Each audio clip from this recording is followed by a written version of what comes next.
Pinaghahampas ng 2x2 bago tangayan ng cellphone at bag na may pera ang isang Hapon sa Parañaque City. Huli yan sa video, pero hindi pa rin nahuhuli ang suspect. Nakatutok si John Consulta.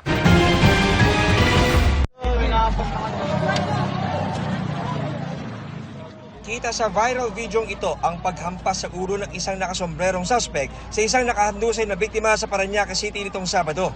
Maya-maya lang, hinatak na ng suspect ang bag ng biktima. Tinangkapang kumapit ang biktima sa bag pero tuluyan pa rin itong natangay. Naglakad palayo ang suspect na parang walang nangyari. May dumating po dito na concerned citizen dito po sa aming opisina at sinabi niya na may duguan doon po na foreign national. So agad naman po kaming yung mga duty po dito at nagresponde po agad para i-verify po kung ano po talaga ang totoong nangyari po. Ang biktima, isang 62 anyos na Japanese. Duguan ang kanyang ulo, damit at sombrero nang datnan ng mga pulis. Tumambad din ang dugoang 2x2 na ginamit sa pag-atake.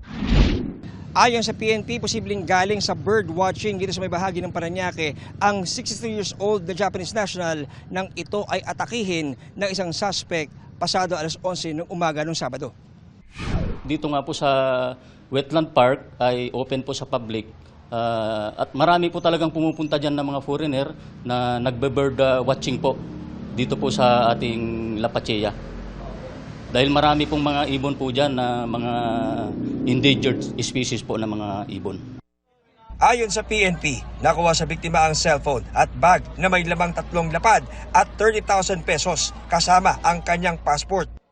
Base po dun sa video po, makikita po natin na may kahoy po na 2x2 na inahampas po dun sa ulo na maraming beses bago niya po nahablot yung kanyang gamit. Hindi po siya nakakaintindi sir ng English. Kaya po nahirapan po ang ating mga responder na makuhanan po ng mga information. In-applyan po nila ng first aid po kasi yung ulo niya po ay puro dugo. Kasama po nila yung senro po na nandoon po sa area na nagkataon na dumaan po sila. Ayon sa mga taga-barangay San Dionisio, matindi ang pinsalang tinamo ng dayuhan. Nagkaroon ng crack ang kanyang skull at ang kanyang tenga ay nahati. So kailangan po itong tahiin, maga ang kanyang mata. So sa ngayon naman po, ito ay pinagagamot po sa OSPAR 1 ng ating Parañaque City. Dinala sa ospital ang biktima para mabigyan ng atensyong medikal. Na-turn over na po namin yung case po doon sa Parañaque City Police Station po para sila na po ang hahawak kung ano man po ang dapat na action po para doon sa pag-follow up po ng ating suspect po. Para sa GMA Integrated News, John Consulta, nakatutok 24 oras.